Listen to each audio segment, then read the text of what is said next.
The moment you've all been waiting for is here. The Coleman Hawkins return to the Sleepers Media channel has just been recorded. That's a Dre Gibbs Lawhorn jersey. That's not a Coleman jersey. Damn it. Cart, we just finished this. We told Coleman before we clicked record, we think this will be like 45 minutes. We went a full 90 minutes pretty much. And I think Coleman's girlfriend wants to murder us. Yeah, but in our defense and our plea to Coleman's girlfriend, that was 90 minutes of pure bliss and masterpiece. I mean, it's straight up. I feel like if she listened, she would understand because it was great. It was candid. It was honestly everything I expected. Not to be gushing about it like I am right now, but legit, that was just a great conversation. And Coleman is top tier, man. I don't want to gas anything up too much because I do. we often gas ourselves up too much and then we fail. But the reality of this is this. Coleman and us addressed our beef. We got his real feelings about us. We got his thoughts on everything that went right and wrong for Illinois through his entire 4-year career. We asked him point blank, would you have returned to Illinois under any circumstances? We got intel on how good Kansas State will be next year, what Coleman has prioritized in his recruitment, what it was like being in the portal. We got Coleman Hawkins' thoughts on Braden Smith. Like, this man enlightened us on everything, the ups, the downs, the trials and tribulations of his career. And man, if I was a Coleman Hawkins fan before that call, I don't know what I am now. Like a lunatic, because there just isn't somebody who likes this kid more than me at this point. Maybe you. This is a good time to be forward. You can be forward, yeah. I really love Coleman Hawkins. I really love Coleman Hawkins. I think if I was blessed with the abilities to be a Division I basketball player, I would be Coleman Hawkins. I'd be available to be adopted by Coleman Hawkins family. Are we going to talk about his answer? Well, I don't want to spoil it, but him versus you and I, 1-on-2. Yeah, I mean, I don't want to spoil it at all, but honestly, there should have been some details left out about that. I feel like I'm being underestimated still in all. It should have just been me versus Coleman 1-on-1 and the score. Yeah, it would have been a lot different than the score that Coleman said. All right. Without further ado, here's the full interview. Like we said, it's about 90 minutes with Coleman Hawkins. We thank him so much for doing this. Hopefully you appreciate this. If you're new to us, if you just discovered this video for the first time, click subscribe over on the Sleepers Media channel. We will have a lot more in store for you people as we get closer and closer to college basketball season. The long-awaited return of the one and only Coleman Hawkins is here. Coleman, the GOAT, thank you for joining us. I think we've prepared a very special show for the people tonight. You asked everybody, all your followers, to submit questions. We have weeded through these, and we've got 14 of our favorites that everybody asked, and then we have a bunch of our own that we prepared for you at the end of the show. First off, Coleman, seriously, thank you for doing this so much. I know it's been quite a back and forth relationship between us through the years. It's just really nice to be able to chop it up one more time now that your Illinois career is at an end, my friend. Yeah, no, I appreciate you guys, and I appreciate the support. And through the thick and thin, I've secretly always watched you guys, so I support you guys. Hey, that was my first question. Coleman, can we say we're friends? Is that good to say? We have, it's ups and downs. You always have, sometimes with your boys, you have some moments, some lows. They can't all be highs. Is it good to say that we're good here? Yeah, no, sure. I'm cool with everybody unless you truly do something that's outrageous, but you guys didn't do nothing wrong. So hey, that's all I need. I've been waiting to crack this bottle of red wine until I had those words that we were good. So I'm glad that I can enjoy this happily. I put the Kansas State shirt on your behalf, Coleman. I tweeted this out.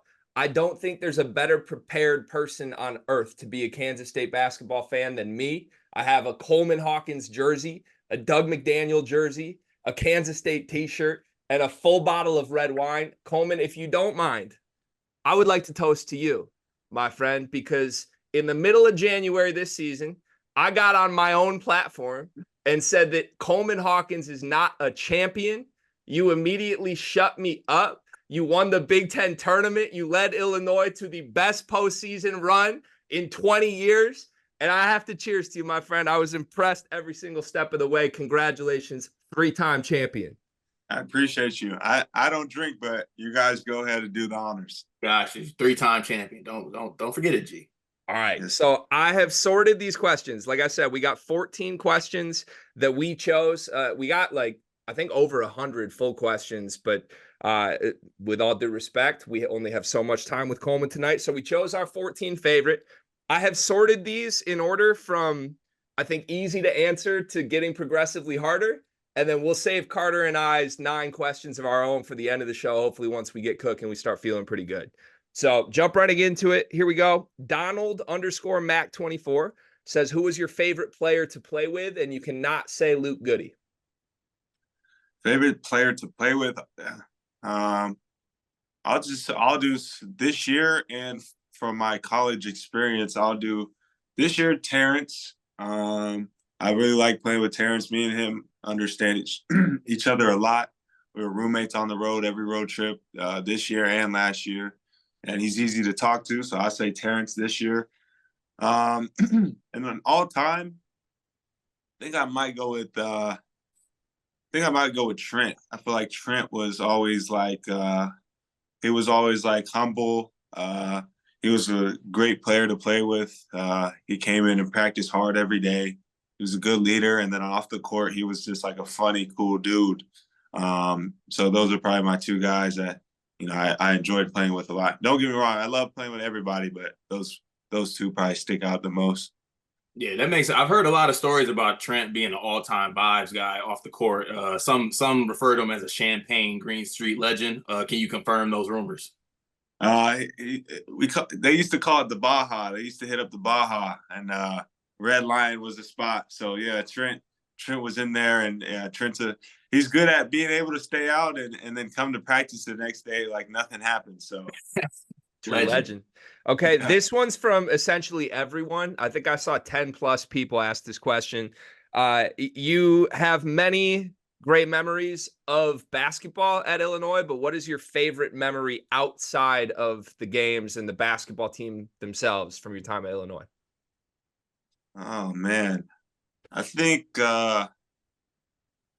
one of them probably was last summer when I first got into golf. Going golfing with like Luke Goody, Caleb Griffin Moore. I feel like we had some really good times when we would go out there and play golf. And then other times than that, probably just like, I don't know, like just doing stuff like out in Champaign, like going to football games, like high school football games, meeting new people, meeting fans. Like there's times where like you don't really like pay attention to what's going on and like how fun those moments are until you're out of them. And like, those moments have kind of dawned on me, and those moments are kind of special because you get to meet like a bunch of people, and at the end of it, you get to realize like how many people cherish those opportunities. So I think some of those moments mixed in with like goofy times that you can't beat, like living on the same floor together in the same apartment building, like stuff like that is always fun. So yeah. How's the golf game looking nowadays? Actually improved a lot. I'd say I'm like a bogey golfer, but Hey. but like I'll have like 1 or 2 holes where I might blow up and get like an 8 out of nowhere. And I'm just like, dude, like, but once I find a true consistency and play a lot, then I'll be good. But I'll be able to play a lot when I get to Kansas. So Hell yeah. I'd give anything to be a bogey golfer. So good What's on you flush a drive down the fairway. How far is that going in the air, Coleman? a really good drive, I'd probably say 300 yards. I can hit the ball. Sometimes it's just consistency and like opening up my club and having a slice here and there. But yeah, I can hit the crap out the ball. Like I can hit my pitching wedge like 150. So that's huge. I love it. Okay. Daniel Greer says, what was your best and worst road gyms to play at in your career? Best environment, I'd say like best gym, like you feel good when you play there is probably Northwestern. Me personally, like I like their court, the lighting. But best atmosphere, I definitely say Purdue. Purdue has a great atmosphere. And then worst, I definitely say Minnesota. All around everything, the court, the lighting, the fan atmosphere. Like it's just and I'm not gonna lie, Penn State. Like I hate playing. I'm not gonna lie. I respect, but I hate playing at Penn State. So you didn't like? Do you like playing in the auxiliary gym? Was it this year that you played at, man? Or what was the rec center? oh, that was horrible. Even like the court was slippery. It was not a fun experience. But I like regular arenas. I'll just say I'll go with Minnesota for sure. That place is not fun to play at. Let's be honest too. We got to take responsibility because that was the week we had our back and forth. I think we cursed you the week you were in the aux gym at Penn State. Like that final minute was on us. It wasn't on you. Nah, I don't know what was going. That was just a brain fart. Like I was ready to get out of there. It was just a weird vibe. Like the whole day was just a weird vibe from shoot around to warming up. Like it was just weird, like being in there. So yeah, it's gross. They need to pull the tricks, man. It's Penn State. They have like 12 people at their gym normally. It's weird. yeah. John Meisner said, based on the feedback that you got during your draft process, was there any specific area of your game that teams told you they wanted you to work on that you're going to focus on this year? Nothing specifically, really. I'd say my feedback was great. Like I truly would hope that people don't listen to stuff like mock drafts, B, stuff they see online. Like I truly hope you guys don't listen to that because at the end of the day, my agents are talking to teams and they're telling me the feedback. I get the feedback. I get my UAC that tells me what my range is. Like, so for like people to like go online and say like, oh, he's coming back another year. He's not like was gonna get drafted. Worst case scenario, this is worst case scenario, would be on a two-way. I could have easily played myself into a guaranteed, potentially even first round. But the main concern really was my knee. A lot of teams were, it's tendonitis is common, which every team repeated that to me. Had multiple X-rays, MRIs, but it was literally like, will you be able to get through summer league? Okay, you get drafted now, you fly there. Now you're having to do practice for summer league. Like, are you going to be able to be healthy enough to truly get through summer league? And then after summer league, you have a whole season. So it's like that was kind of really like my biggest thing. Like, will I really be healthy enough to get through that? And I didn't think I would have been able to. And I would have been playing on one leg again like I did this year. So, but we got some plans coming in this summer, and the health factor is probably the biggest thing. And if anything, I'll be working on my knee a lot. But this coming up year, you'll just see probably a more opportunity, maybe like more isolations, maybe just play a little bit more freely, But other than that, I mean, I don't think there's like anything teams harped on too much, That's gonna be a scary sight. You were playing on one leg last year. You got to get that knee healthy. You got any like just quickly like any like do you get any crazy questions in the NBA combine? Because you always hear like the NFL draft combine stories where they're asking you all these random questions. Does anything happen like that with the NBA draft? One of the teams, I won't say the team, but they randomly brought up my girlfriend and was like, "So what if?" And they said her full name, and I was like, "Wait, what?" Like, what if blah blah blah texts you, and you guys are arguing, and you have to play the day before a game? And I'm like, "Wait, what?" And I just started laughing, and he's dead serious. I'm like, "Coach, like I just played a whole college season, like." I'm sure everybody deals with that, but like it just caught me off guard that they knew like full detail. And then some like my public high school coach from like freshman and sophomore year hit me up and was like, just talk to this team today. Just talk to this team. I'm like, they're going all the way back there, like freshman, like 16, 17 years old. Like, okay, you guys want to do your research. Okay. That's crazy. Did the digging. I respect it. It's a different thing. The NBA world, that's what I've learned from talking to people this summer. Like that shit's a whole different game. It's crazy. All right. Yeah. Marcus Baker says, What influence did Coach Underwood have in your interest and eventual commitment to Kansas State? Did he play a part in your conversations at all? That's funny because before I went out there, after my Louisville visit got canceled, he actually called me to talk about Louisville, but it had got canceled, and he started to talk to me about K-State. And he had like nothing negative to say, really. He just put in a good word. So he was pretty positive about everything. He told me about Aggieville. He told me that's where his wife is from. And yeah, he didn't have anything negative to say. And he was, I even told him, I was like, dang, coach, like you trying to sell me on your old school or what? Like, and we just kind of laughed it off. But no, he was nothing but positive about sharing information about K-State for sure. So That's cool.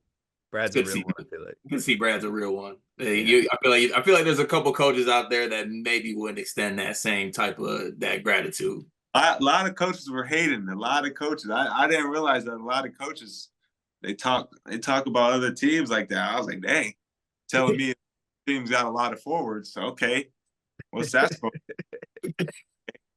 Oh my so, God. Yeah, I feel like you could probably tell like hours and hours worth of stories on just your experience from when you flipped off the draft to, I mean, how long you were in the portal for what, like 3 weeks even? Like yeah, less and than that? I had the no contact on, but somehow coaches slithered through and managed to get some messages in, and I'm caught off guard. I'm like, oh, okay. But yeah, no, it was right away. It was kind of like a big shockwave, as you guys know. So, but I tried to truly focus on the draft. I really wasn't entertaining teams like that, so that's why. Um, I mean, a lot of teams. Almost everybody hit me up, but it's just like a lot of teams, A, kind of already had a roster built, or B, kind of ran out of resources, or you could say. So it was just kind of hard, like focusing on the draft and then not going back, and then I'm just a little bit behind. You know what I mean? So Yeah. Weird timing. All right. This is from Andrew Hunter 35. He says, in the portal era, can you explain specifically what it was about Illinois that kept you there all 4 years? uh, honestly, I kind of like was just set on like staying loyal. Like, did I ever think about transferring? Yeah. Did I ever want different opportunities? Yeah. But like, I like the way I looked at it, like sometimes it just has never played out for people. So I was always just patient with it. And I mean, obviously my role increased, my identity increased without the state of Illinois. Um, and I just sometimes like I just thought the grass wasn't always green on the other side, so I just stayed with it. And like I honestly I wanted like it drove me to be different. Like I like the fact that I stayed at Illinois for 4 years. Like people could hate and be like there's no loyalty, but like bro, like I graduated from the school. Like I graduated from Illinois. Like I'm still gonna be ride or die Illinois. At the end of the day, it was a business decision. And like if I was a college coach, I bet you no one would be saying that. Like college coaches do it all the time. And it just like came to a point where I kind of outgrew it and kind of went on to make a business decision and matured a little bit. And I was ready to take a different route. So, yeah. Yeah, I respect it too because honestly, I remember we went to an Illinois game, I think Coleman's junior year, Mhm. and I didn't like the vibe from the fans there. Like you took a three at the top of the key and everybody's groaning and moaning. I'm like, y'all know I'm a Michigan State fan. I'm like, I got a place for him at the Breslin Center. He can shoot all them threes he wants. Y'all keep moaning and groaning. So I respect it because there's a couple. I know the Illini fan base is wild in the best way, nicest way possible. But I know there were some times where you had to probably lean on your teammates and coaches keeping you around outside of the fans. Yeah, no, for sure. And that's definitely something that like would tick me off sometimes was how like outrageous the fans got at times. And like it's definitely something that you think about. And for me, I one thing was I didn't want to upset them. I didn't want to hear the backlash. And two, like like you're right. Like I definitely have dealt with like fans just flat out hating. I think this was like the first good year where people didn't like truly just hate. Like from our fan base. And I think it's because they've seen me grown. I've been loyal, and I've like actually got out in the community, and people saw how good of like a person I was. Like people just assumed I was an asshole for some reason. I caught a lot of people off guard when they met me in person, and people have told me that too. So, but no, that's definitely something you think about, and some fans show their true colors, and some fans flip the switch. So, yeah. Yeah. I don't know that I remember many players I've covered. I mean, I've been doing this seriously for like 4 years in the Big Ten, and like you're one of the only people I feel like that has gone from like just being very negatively received overall to by the end, like you are one of the most beloved players in your school's history. It was cool to watch it play out like in real time this year, because especially for us, knowing we had interviewed you before and seen you in person before, it's like, oh, like he earned this shit. Like a lot of your teammates left for various reasons, and like you stayed, like you said, were loyal, and then the success came with it. And I mean, once you had the winning that you did, like nobody can really say shit about it. So it was cool to watch. Mitch Tape Money says, what is your favorite villain moment of your career? You had quite a few. What's your favorite one? Uh, Favorite villain moment. I think there's honestly like a few. And There's options. there, there's a few, and there's some sneaky ones in there too. I think, and when people say villain, like I hope people aren't thinking like I'm a dirty player, because I've never been a dirty player. No. I've had like what 3 or 2 texts in my career, and they've all been like, one was bullcrap about talking to a fan. Like I'm trying to think though, like when I say villain, like when you guys say villain, to me it's like something sneaky or something just like where teams are relaxing and all of a sudden I do something, it's like, oh my gosh. I think one, if you think back, like we played at Michigan my sophomore year, and I kind of got like a late offensive rebound, and it was like one where I was literally like, I think it was Musa Diabate didn't box out. I'm all the way in the corner. Trent chucks one up, and I'm watching the ball. Like I'm running in from the corner, big ass smile on my face, like sprinting in, get the rebound, throw it right back out to Trent. The shot clock resets, and I'm just smiling like geek, like in the corner, and like go back to the corner, just start dying laughing. I think that's one. I'm sure there's like way more. Like there's honestly probably a lot. One of my favorites from this year was when I literally just threw the ball to the other side of the court at Maryland. We somehow got lucky, and the ball comes full court right back to me, and I get an and one that wasn't even a foul. Dude hit the ball, and I lay it up, and I'm just laughing at Maryland, like palming the ball, like laughing at the fans. So I think those are two that like stick out to me. And like villain is, to me, is just like laughing about something and the fans can't do shit about it, or a team can't do nothing about it, and I just like completely like do something to like kill their emotions. And yeah, so those are like two that stick out to me that are just kind of funny to me. So yeah. I also love that. I mean, one of my favorite attributes, characteristics of a basketball player is getting a basket and letting people know you gave a basket. Like that's one of the greatest parts about it. I know this isn't a villain moment, but I gotta ask about this. Can you take me through that dive that you had in the tournament game where you weren't close? Bro, so the thing is, like, I saw Terrence get the layup, and then I saw a dude grab the ball at the net, nonchalant as shit, it was like an open gym, like taking the ball out, like grab the ball out the net and just turn and throw it. So like at the same time, I'm hesitant to go, and then I want to go, and I'm like, F it, I'm going. But by that time, it's just a little too late. Like if I would just from the start was just like, I'm going, I would have got the steal. Like I would have got the steal and would have just dribbled out, ran like, but I was hesitant for like 0.5 seconds. Like maybe a second, because I was pretty far. But then, like, I saw him just do the nonchalant outlet. So I'm like, oh, shoot, I have to at least, like, tip the ball, because if I go for the steal and don't get it completely and I'm out to play, like, I'm screwed. And they score, I'm screwed. So I was like, all right, let me at least tip it.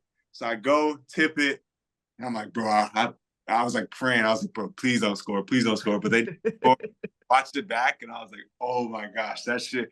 If they would have scored, I would have got killed. But and it was a funny clip. And one more villain moment for you. At Michigan State, my sophomore year. Yeah. Malik Hall. He tried to go up for the reverse dunk on me. My man fell to the floor, bro. I blocked it. He fell to the floor, and I'm just laughing at him.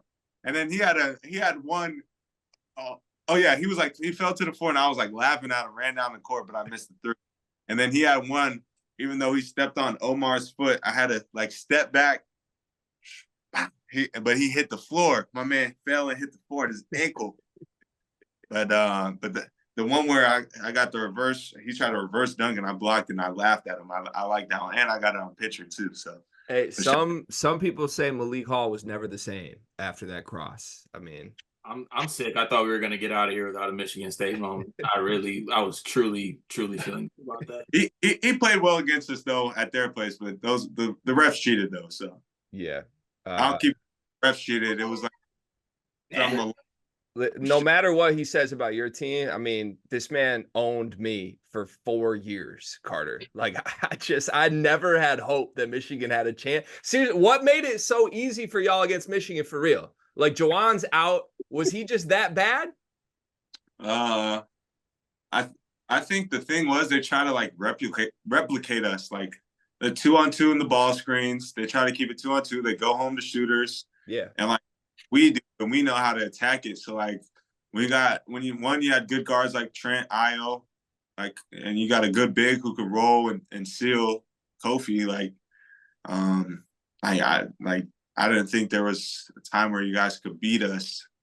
I think the time where I was worried the most is probably my sophomore year. Is like Musa, Caleb Houston, and Hunter Dickinson. Like that was a really good team, but like these 2 years, the last 2 years or whatever, not really, no. So yeah, it's been sloppy. Y'all been good too, but good Lord, man. Like when I think of the downfall, because it really was would it have been your freshman year? Michigan made the Elite Eight. Like they were good when you came in, and then it just like slowly disintegrated while you beat them every time for 4 years. Like it's crazy. And the only one that was like hyped up was that freshman year. Like when we were hyped up, all the other years, it was literally just like, all right, we're playing Michigan. It wasn't like we were just so you went crazy in Chrysler this year too. We got to point that out. That was a play. Well, boy on the baseline was talking shit, and there was probably like 3,000 fans there. I'm like, yeah, nah. And no offense to Namari, man, I had to get one against Namari. That's my guy though. But that's my old high school teammate. But it felt good getting the win against him. Yeah. Many wins. Okay. Mark Bobich. I like this question a lot. He said, what player that you faced in college would you want to play with the most? Faced in college? Don't pick nobody from K-State. I feel like that's cheating. I was gonna say Doug McDaniel. If I had to pick somebody from college to play with me at K-State, and they're in college, let's just say they're in college this year. No. I'll pick somebody from last year. My man, what's his name from Oakland, the shooter? Golke. That man shoots that ball. Oh my gosh. Bro, I would just zip him passes like, oh my gosh. I would love to play with Golke. He shoots the shit out the ball. He had some shit to him too. He was talking in that Kentucky game, letting him know. Man, but they put that Wico 1-3-1. That's why but nah, he's got a strap. That boy, and he's confident too. Yeah. He played y'all played Oakland this year, didn't y'all? But Terrence shut it down, but hey, I'll play with him any day. Zip him a pass and he catch and shoot. Yes, sir. Yeah. Jack Golke, verbal commit for our NBA draft show next week. We'll see if it happens. We still got to lock it down, but hopefully he's on the show. Teddy Massey says, what team did you enjoy beating the most?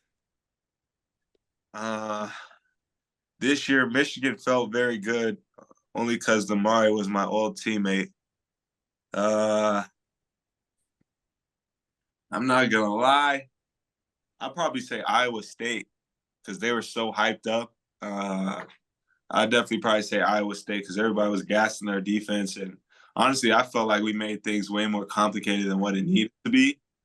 I think it just needed to be a simple baseline rip drive and skip to either that guy on the wing or the guy in the corner and just be able to make shots. But don't get me wrong, they're a good team. But I think that was a team that I felt really good about beating. Plus, we advanced. So, yeah, no, I felt really happy about beating them for sure. Yeah, that was a big win for the program too. Just getting one, you already passed that, getting past all the second weekend or the first weekend jokes finally, and then basically vindicating that by beating honestly one of the better teams. Iowa State, in my opinion, was honestly underseeded probably for what they did in the regular season. So that was definitely a big time win. I know everybody coming into that game was like, oh, but the Illinois offense and the booty ball, that's not going to work against Iowa State's defense. And yeah, that got put to rest a little bit. Yeah, honestly, like I said, I thought we made things more complicated, but offensively, we made it tough for them because I think it was, like we said, kept everything 2-on-2. And if, we didn't have Buddy off the bench torch us a little bit, that guard, I forgot his name, light skin dude off. Curtis Jones? Yeah, he was really good. But other than that, they kind of just struggled against us offensively, but they were still a good team. All right, we're into the final 5 questions from Twitter. Like I said, these are getting progressively harder, so I'm excited for some of these. Lay Progressive says, if 2024 Illinois, so this past season, played 2021 Illinois, I assume that's the Io Kofi year. Would that have been your freshman year? Yeah. Okay, that team, if they play in the tournament, single elimination, loser goes home, which team wins? Probably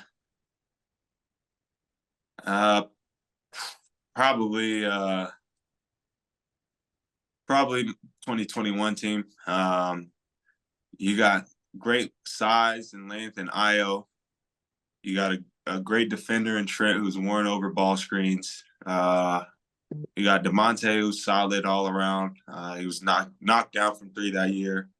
At the 4, you got Jake, who that year was an elite offensive rebounder, great catch and shoot guy. And then you got you got Adam Miller was at the 3 that year, who was a knockdown shooter. And then you got Kofi, and then crazy depth off the bench, Georgie, DeMonte, who else was on it? Oh, Bello.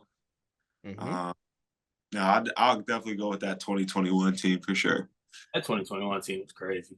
No, it was a really good team. Like I said, I've told people, personally, I thought we were the only team that could mess with Baylor. I'm not saying we would have beat them, but I think we would have, second time around, I think we would have played them a lot better. So I feel respectfully, Kofi don't want to see Dane on that block. I just want to let that. I don't want to let that be known right now. Dane, my man Dane, when he first got in there and he was 285, my man slimmed down. My man slimmed down though, but you talking to Dane Danger's biggest fan right there. Yeah, I'm just realizing as we talk through this, you were on so many good teams, like so many different versions of good teams too, because of how many dudes left your program every year. Like I forgot Adam Miller was even there. That's crazy. I did too. It's crazy, right? It's insane. All right. Logan R. Wade says, in a game to 100, it's you versus the 2 of us, Carter and me together, 2-on-1. What's the score to 100? I'll say me 100, you guys 69. First of all, that's insane. For a couple of reasons here. Besides the actual disrespect, I'm mental warfare is going to come into play here. That's the thing. And also, I have on record the first time we met in person, I got a quote from you saying, "Oh, you're taller than I thought you were." So that's out there. What is that supposed to mean? I'm just using. I'm using it. I'm running with that. Ooh. And hopefully Greg's good doubling. I don't know. We're sending a double team. No, it's not a good thing that everybody thinks you're shorter than you are. I've been telling you this for years. That's not a good thing. That's but only hold on a second. Why are we always going for 69? the only way you guys have a shot at winning is if Kelly Pfeiffer is the ref, or Courtney Green. Dude, Not the Courtney Green shout. I might get kicked out the gym. That's the only. We might be able to arrange this somehow, some way. I feel like you being in college for one more year gives me a chance to somehow set this up. Don't underestimate me. I'll give it a chance. 3 more. The real Adam H says, what player in the Big Ten talked the most on-court trash? Man, on the court. Let's see. Let me think back. Nobody, honestly, like nobody really talked mess. That's so disappointing. Shame on the Big Ten. I feel like you guys were the team that talked. Like from the outsider's perspective, like y'all had the personality. If you talk, you get a text. I mean, you got shocked, like, oh my gosh, these refs, man. But low key. I mean, Julian Reese. Yeah. When they popped us at home, he was up and at him. He was saying some stuff. So I'll give it to Julian Reese. And he backed it up too. They came in there and beat us. So yeah, I'll say Julian Reese. What happened with Chester in the handshake line that game? What actually happened? I think it was TA. It was TA. My bad. It was TA. I think like Reese said something. I don't know. Reese said something about beating us at home or something. I honestly don't remember. Or I think the B word was used or something. I honestly don't remember. Something, I don't know, but it's just basketball at the end of the day. Gotcha. I feel like you responded correctly when you beat Maryland and got the last laugh on that one. Just a shrug. All right. J May 51. This is a non-Illinois question. I don't even think it's really a Coleman Hawkins question, but it's one I'm really, really interested in. He says, why don't bigs want to play for North Carolina? I ask you this because I think there was speculation. We certainly speculated this summer that it would be a great landing spot for you at Carolina. And they still don't have a center. What we've been told is they made offers that people turned down. They backed out of certain recruitment. So from your perspective, I don't know if you talked to them or not. Is there a reason that no front court players want to go to Carolina? I honestly don't know. I don't know much about that. I didn't know that was a thing, truly. I mean, I know James Brown turned us down to go to North Carolina when I was at Illinois, and I'm pretty sure James Brown's a center. Me personally, I'm not a true center. I will play the 5. And I was interested in going to UNC. But I will say it could be resources. It could be I personally don't know. Like I said, I can't truly speak on it because I don't know too much about UNC. Maybe they feel like they're guard dominant. I don't know, but I haven't talked to a 5-man or anybody in the portal who has said why they wouldn't consider UNC. So I honestly don't know. I couldn't say. Yeah, it's kind of just like a running little trope, I guess, on Twitter, because they were just like in all these recruitments for these bigs. Like they were in on Big Cliff from Rutgers. That didn't work out. Then they made calls to like Norchad. They made calls to Jonas Adu, I think, as well. Obviously, they probably made calls to you as well, and just nothing ever matriculated for it. And it's just, I guess, this thing on UNC Twitter. They're like, oh, we had Armando Bacot, one of the better bigs in the country and in the ACC for the last 10 years or whatever it was, and they just haven't been able to capitalize and get a big in there. I guess it's just an interesting trend to watch, I guess. Yeah, we'll see how everything plays out this year. I mean, like I said, I know James is there. I know they got some solid forwards, so we'll see how it plays out for them. Interesting. Okay, the hardest question. I think this is my favorite question from Twitter for you. This is from Ben and a bunch of numbers after Ben. Oh, it's going to be good. A bunch of numbers. What was the real issue with 2023-2024 Illinois? This would have been the year before this year when I mean, man, you were talented. You know the team we're talking about. I'm not going to name names. What was the real issue with that team?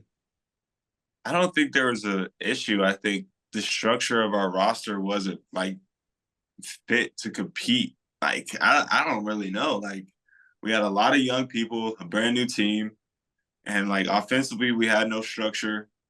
We tried to do the small ball five, but there was like no real like rules within it. And when you have no rules within an offense with a bunch of new guys, it gets out of whack. So then we started to go with like ball screens for Matt, ball screens for Terrence, and that's kind of what just really became our offense. And we were very predictable, and we didn't have the defenders like we had in years prior. So I don't think it was like character-wise, I don't think there was anything wrong with like anything character-wise. I think we all got along. But I will say probably like just the structure of the roster. As far as wants and needs, you know, I feel like we could have used like a true five man, you know, block shots, rim run, rebound. We could have used more veterans. It was kind of like, to me personally, it felt like the team had got like thrown together. So that's just me personally.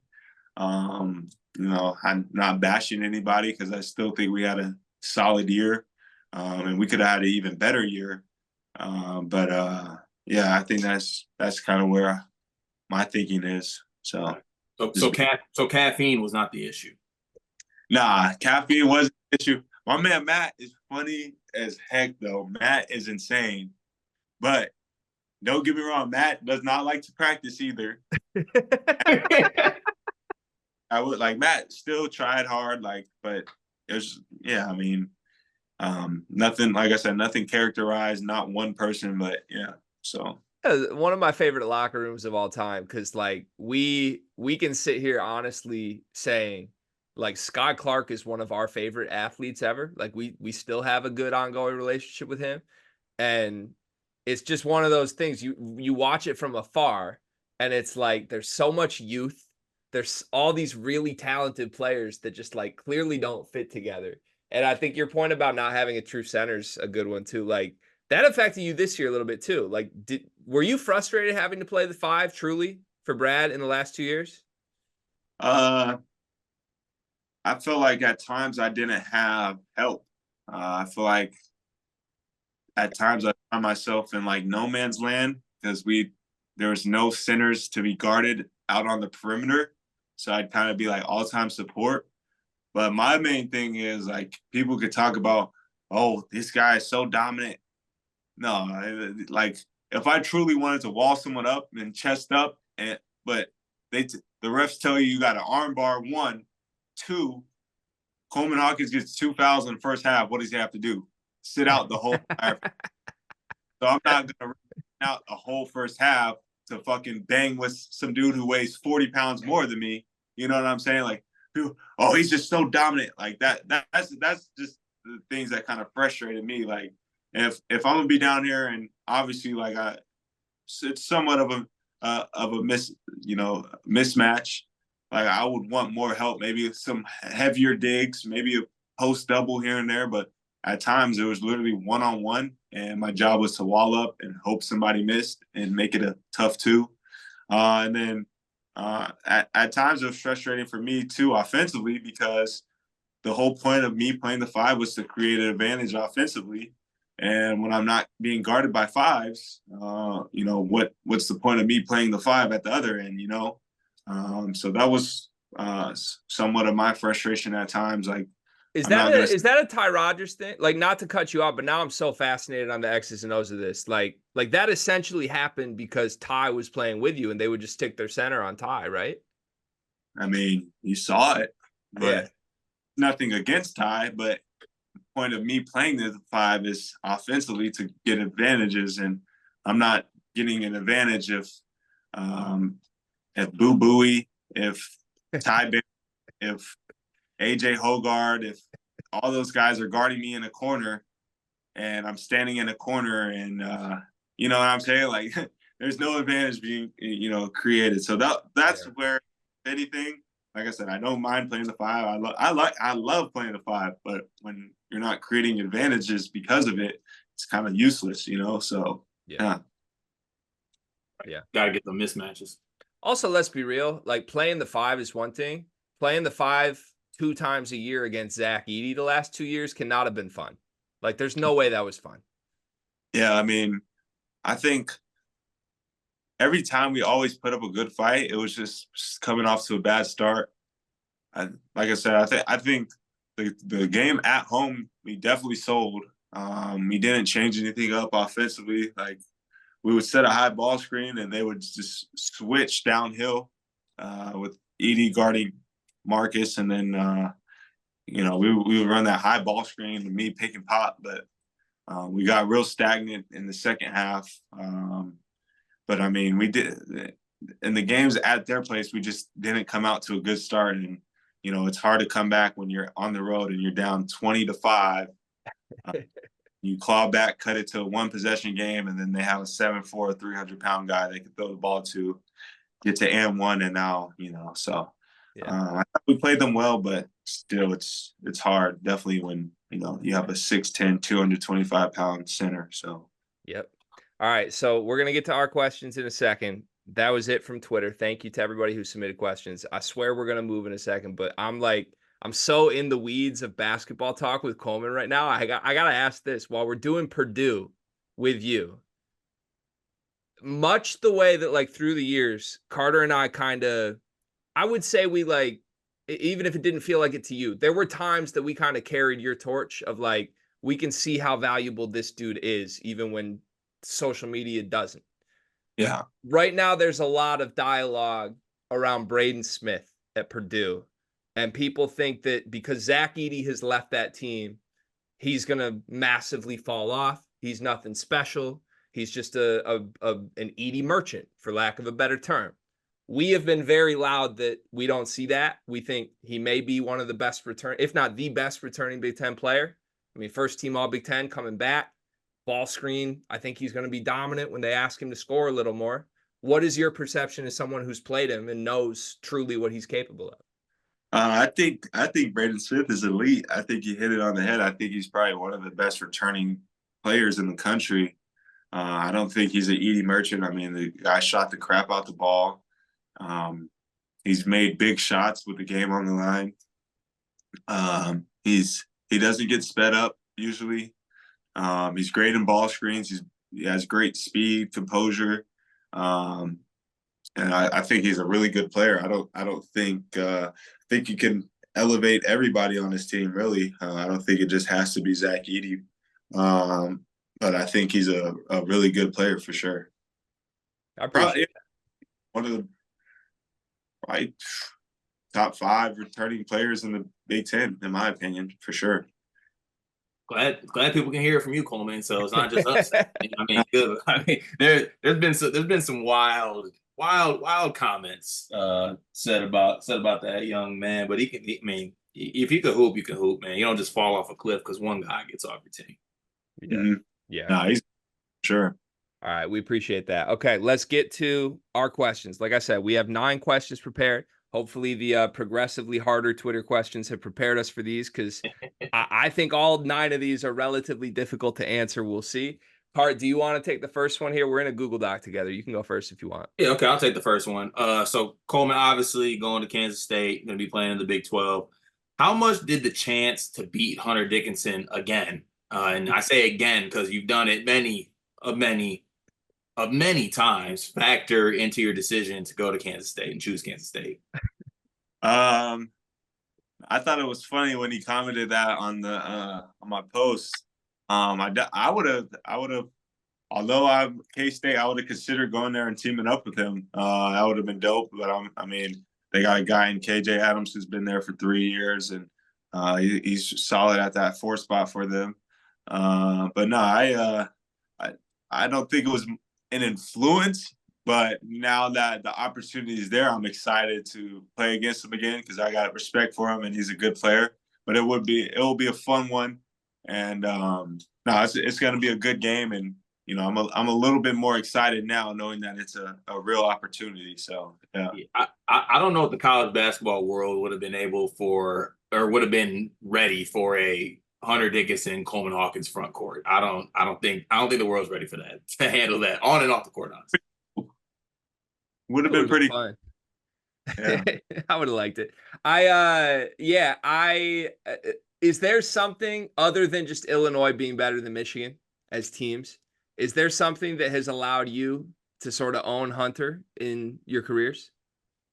I think it's the ratio of getting 2s and 3s. I think my man could put up 35 points with a lot of 2s and still get beat on the other end with a couple of 3s. So that's not knocking his game. Obviously, he's a great player. But like at Michigan, they were relying on him a lot. And a lot of the times, those are 2s and tough 2s that beat you up, wear your body down, fighting down there, and you got to come down and guard on that other end. So probably just making it hard for him, forcing him to make some tough 2s. I know the whole world of college basketball is looking forward to that because this is a guarantee that Carter and I are in the building for the first time you play Kansas this year. And we were not planning on making the trip until you chose Kansas State. So thank you for that. Okay, I'm going to read you a quote. I think this is a quote from you. It's from 24/7 Sports. This is on May 15th of this offseason. I'm just going to read it, and then I'm going to ask you a question after. You said, per 24/7, if I'm being honest with you, to have the label of highest paid player, that's an unwanted amount of pressure. As soon as you have a bad game, people are going to question all that money. Now that you have committed to Kansas State, I mean, it was publicly reported that, as far as I know, you and Great Osobor are the $2 million men. I don't know if that's true or not. You can tell me. Can we admit that the concept that you didn't want to be one of the highest paid players, or the pressure of being the highest paid player, can we admit that that was some bullshit, Coleman? I wouldn't say it's bullcrap. I mean, I don't mind. I wouldn't mind being the highest paid, whatever, as long as it didn't come with a public announcement. But all that is allegedly. It didn't come from me. I never said what I made. That was all alleged. So I'm not speaking on anything like that. But I mean, what I said is real. Like, that's a lot of pressure. I see people now, like, I'm getting saying he's not worth this, he's not worth that. At the end of the day, I mean, I stayed out of school for 4 years and won a lot of games for that school. If we're talking college basketball, I'd say I'm a pretty valuable piece. But, like I said, all that stuff is alleged. I didn't say anything. I didn't say. So yeah, that tag is real. Like, it comes with a lot. It comes with teammates. It comes with, just your peers. It comes with people. Like, it comes with a lot. So here's my read on this and why I asked the question, and you can tell me if I'm straight up wrong. I don't mean to, like, pocket watch. Certainly, I'm not doing that. Allegedly, we are anti-pocket watching podcast. Yeah. Right? That's in our commandments. In the commandments, this is not what I am doing at all. That's not what I'm doing. Personally, speaking for myself, I certainly think that you are worth as much as anybody that hit the portal, but that's just me. With that said, I view you as a guy who actually would love that pressure. That's why I use the term bullshit with the quote that you gave. I think this was back at the NBA Combine. Maybe I'm wrong. But like to me, I view you from the outside of just watching your career. You have never shied away from conflict. You have never shied away from the spotlight. Like, if there was ever a player who was hand-built in a lab to be like the villain of the portal era, it's Coleman Hawkins. And I feel like that's you kind of saying, I actually don't want that. Mm-hmm. Yeah, I mean, like, I think that just comes with, like, the unselfishness of me, because when I think of that, I mean, obviously, if you're in the NBA, all that stuff is publicly announced, but I wouldn't want my teammates to look at me any different anyway. I wouldn't want my coaching staff to look at me any different anyway.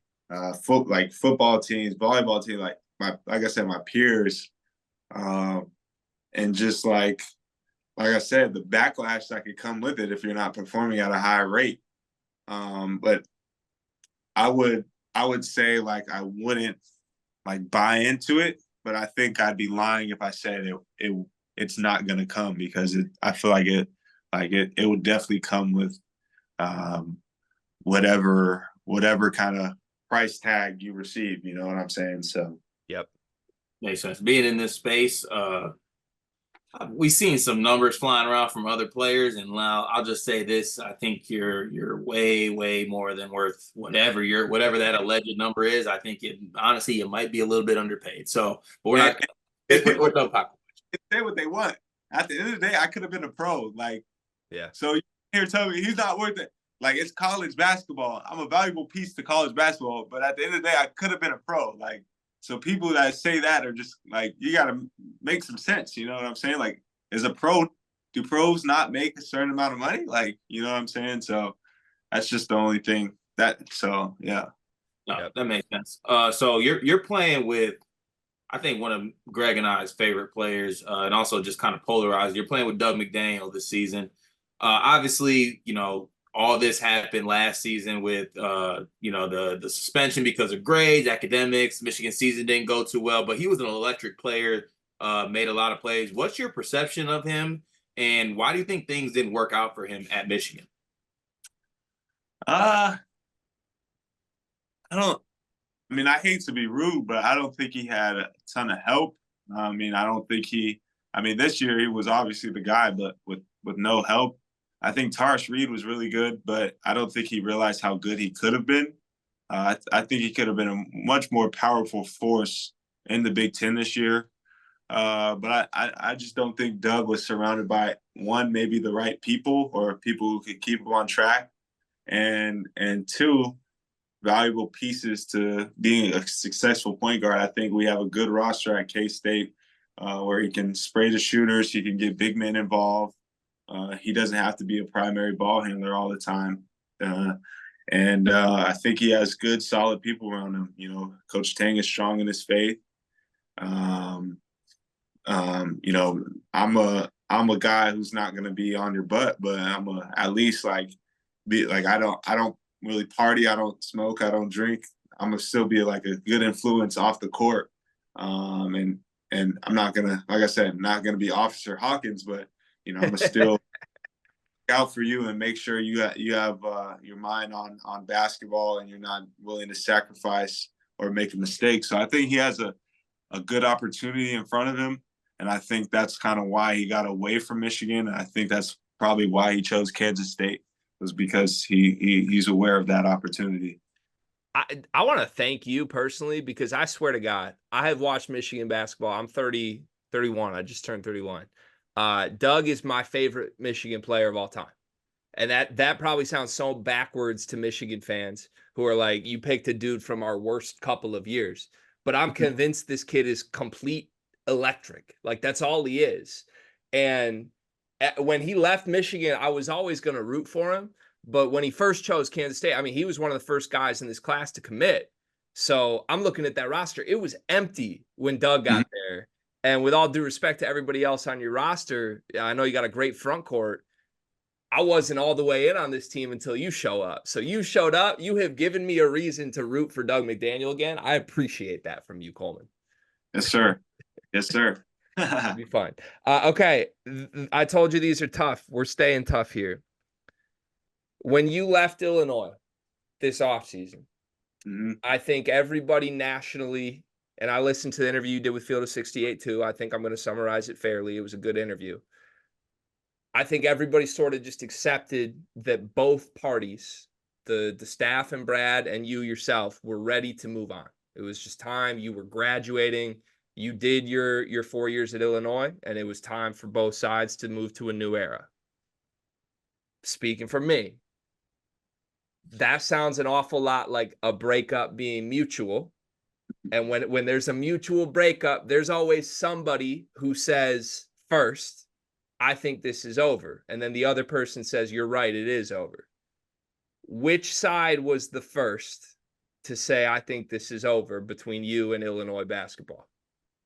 I think I was done simply, like, whether that was going to the draft or just like simply going somewhere else. I mean, you could only do something for so long, and like I feel like I couldn't see myself doing another year of the practices, like, and that's just me being honest. And then when the opportunity came to put my name in the portal, I wanted to maximize my opportunities because feel like it was a year for me to be selfish in a way that wouldn't harm anybody besides me if I didn't do it.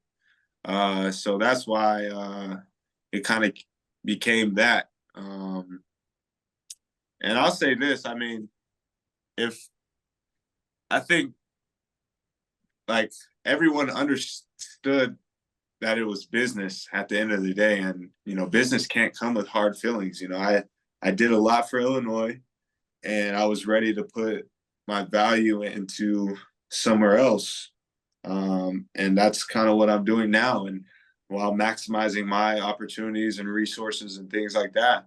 And I mean, if Illinois couldn't present those opportunities for me, I didn't think it was worth staying, and so that's why I'm I mean by like being selfish this year. Like it's not gonna hurt them, and I don't think it would have hurt anybody besides me if, like I said, if I didn't do it. So yeah.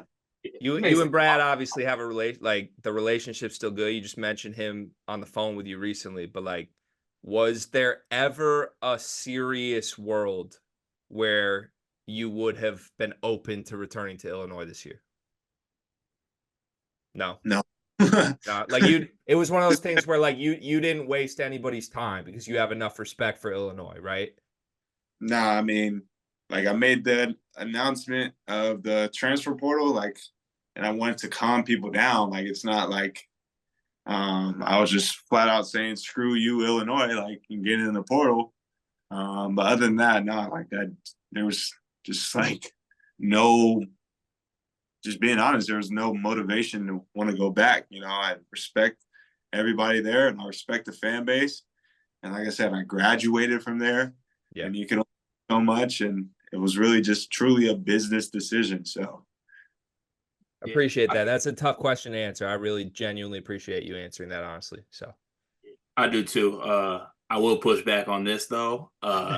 You back in the fold for Illinois this year would do some things. I'm just saying. I mean, because we're coming from an outside look here, Coleman, and I'm looking at, and we see the players Illinois is going after and all this going on. I'm like, damn, that guy's pretty good.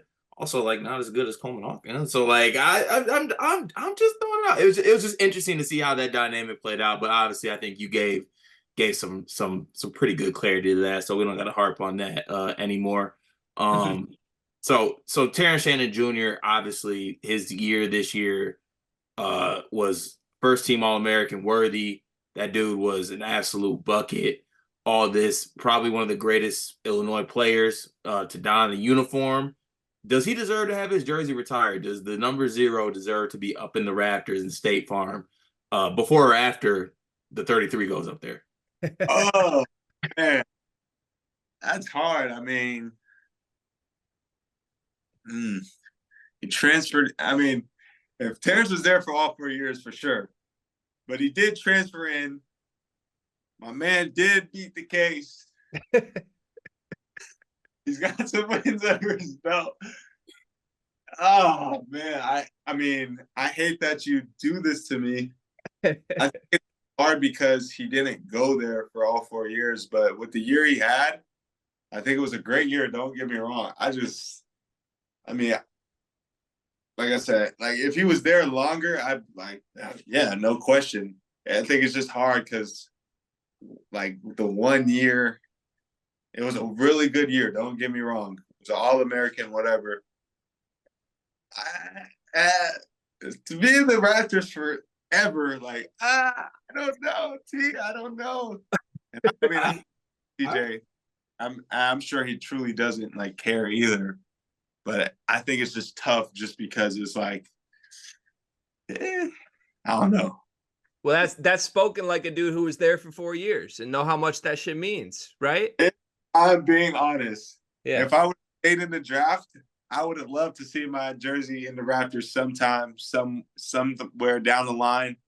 I know it's probably harder now, but I still feel like as a guy to come in and not be anybody and have the impact I had on the program and leave as somebody, like that's saying something. So yeah, me personally, I feel like it might be tough now because I'm going to a different school, but I feel like maybe one day down the line we can respect my career, and that 33 will be up someday. So maybe I'll have a lengthy NBA career or respected one, and yeah, we'll see. Man, I know what you just spoke to means 100 out of 100 to you. This will mean like a 0 out of 100 to you. But I will retire your jersey in my basement studio wall. I will do that. I can promise you that. Right now, Budarius Bowie's the only player retired, so you'd be the second. We'll welcome you in with open arms. You have you've tweeted about this through the years. There have been random times where like rankings come out. I don't know if it was like Evan Mia player rankings, whatever, or like the transfer portal rankings, but you've been loud about like, what exactly are these rankings? I'm just going to point blank ask you this. For next season in college basketball, Coleman Hawkins is the blank best player in the sport. Like after the season? Yeah, like for next year, you're a top what player in college basketball? There's not a lot of NBA dudes. Like there's not a lot of pros that are back. So I think you can be honest about this. I'm a top 350 player. Oh man, come on, man. We've gotten to this point. We've gotten this far. Come on. I don't want to do this to myself. I've seen how this played out. So this is avoiding the pressure again. This is what this is. That's 1 year to win 4 rings, bro. Played out. I'm a top 350 player in college basketball. You're too good at the game, man. You're way too good at the game. I'm making a promise to the K-State fan base right now. Top 350 in the country in college basketball, and I stand on it. I'm going to just make sure no NBA scouts see this, because I don't know how interested NBA scouts are in the 350th best player in college basketball. Hey, but maybe they like humble guys. So humble, so mature. Talking about, we got to rehash just a tough game last season. Obviously, the game against Yukon, there's a lot of jokes made about it. I still see y'all or view y'all as a team who, if y'all get another shot at Yukon, if that team did get another shot at Yukon, it might have went a little bit differently. Not saying the win or loss would have been a different outcome. How many 40-minute games would it take for your Illinois team to beat that Yukon team? I think if we played them one other time, we would have beat them. I think if we played them one other half, we beat them. Like, our game plans, like, I mean, I've talked about this before. Like I said, my frustration has came in when I'm at the 5, and the whole point of me being at the 5 is to create advantages offensively. We didn't create any advantages offensively. We were at 23 points or whatever at half. I was standing in the corner for a whole half, and this is just me being real. I definitely would have switched up our game plan somehow, some way, and wouldn't have been stagnant and just like kind of ran just a high ball screen once again. And then like it's hard for me because like, okay, we start running the high ball screen in the second half and I'm picking and popping, and now people are yelling at me for pump faking and not shooting a shot. But that whole first half, I didn't get a play ran to me to shoot a shot. I think the one 3-point attempt I had was like a dribble pull up off a screen, which was a bad shot, and then off of a blocked shot, and I got the ball and shot it. Like it's gotta be like organic. Like it can't be forced. Like you gotta at least like run a play here and there, and that's kind of where my frustration came in. And I think if we had a half where we truly ran offense and attack certain scenarios, and then even some a little bit different defensively. I think it would just take us a half. I don't think it would take 40 minutes. Sounds a lot better than just driving at Donovan Clingan for 40 minutes. Hey, man, made him into a top 5 pick, so he could thank us. Hey, that's different. Okay, I'm gonna ask you one that I think of every question we've asked. This is the toughest, and we only have 2 left on the list, so we're almost done. Yeah, because my girlfriend keeps walking in and out looking at me. She got to be giving that. I know she's pissed at us. I'm sorry. I seen the shadow. It looked like an angry shadow. I could tell. Who, if every team in the country plays to their best ceiling next season, everybody does the best outcome they possibly can, who's the better team next year, Kansas State or Illinois? Kansas State. Without question. Without question. No offense. Come on, man. Hurry up. We're on the last question. All right, last question. No doubt. K-State. I mean, no disrespect, but I say K-State. Everybody's at their full potential. I say K-State. I tend to agree, and I'm not just saying that. But last question here, somewhat generic, but I need it. All-time Illinois starting 5 from your time there. My time there. I'll go Trent at the 1, Dose at the 2, Dose at the 2, TJ at the 3, me at the 4, Sophie at the 5. Yeah, that's the obvious answer. That's a good answer. Is it? Where's Dane? Yeah. There's no Dane. Well, Danger Zone. Oh, there's gonna be people mad Marcus Damask isn't in there. You got Trent over Damask? Yeah. Okay. I'm sorry. Simple. Yeah. All right. Trent crawls up to those ball screens. He wars over those ball screens. Who'd he give hell? Who was that? Michigan. No. End the show, Coleman. End the show. Damn it. All right. Coleman Hawkins, we appreciate him. He gave us way more time than he was supposed to. This man is truly the best. Thank you so much. We appreciate you. Go hang out with your girlfriend, Coleman. Thank you.